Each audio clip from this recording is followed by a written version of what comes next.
Assalamu alaikum grade 6s. Today our topic is volume and capacity. Okay, let's begin. So first we need to understand what is volume. Volume is the amount of space that is inside an object or a shape. Okay? Now what we have done in previous grades is we looked at shapes like this here, for example, and we counted the amount of blocks which gave us the volume. Okay? Secondly, capacity is the maximum amount that something can hold. For example, if you look at this bottle here, it is not filled up to its capacity. It can hold much more liquid inside of it. So capacity is the maximum amount, the highest amount that that something can hold. For example, a bottle or a bucket or anything like that. Okay, now let's look at this first question here. Okay, it says add the following. Remember to write your answer in the simplest form.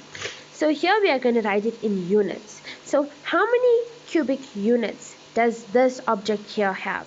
All you're going to do is count the blocks inside of it. Okay, once you are done counting the blocks, you would have seen that this has 21 blocks, so therefore it is 21 cubic units.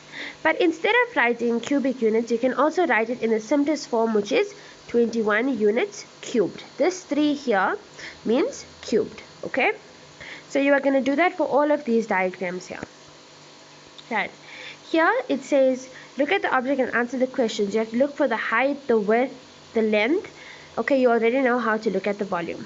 So quickly I just want to tell you, when you are calculating, the height is actually the amount of blocks going upwards this way. Okay, that is the height. The width is the amount of blocks going that way, and the length is the amount of blocks going that way. Okay, right, please answer those questions.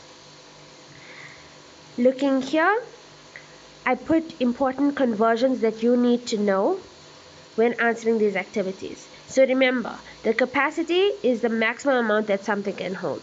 It cannot hold more than that. Okay, so you're going to answer questions. For the first one, you're going to say what capacity the container, what's the capacity of the container, and secondly you're going to look at the volume of the liquid in the container and write it down.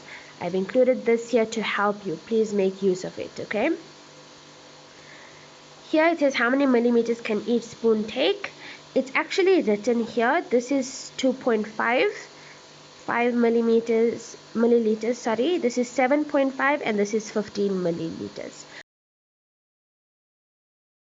0.31, it's not written there, but that's how many millimeters a pinch is. Okay, this here is a teaspoon, this is half a teaspoon, this is a tablespoon, and this is half a tablespoon. Okay, now let's look at these conversions here. I've included everything for you already. Please look at that. So in order, so you are going to switch between each one. Okay, right.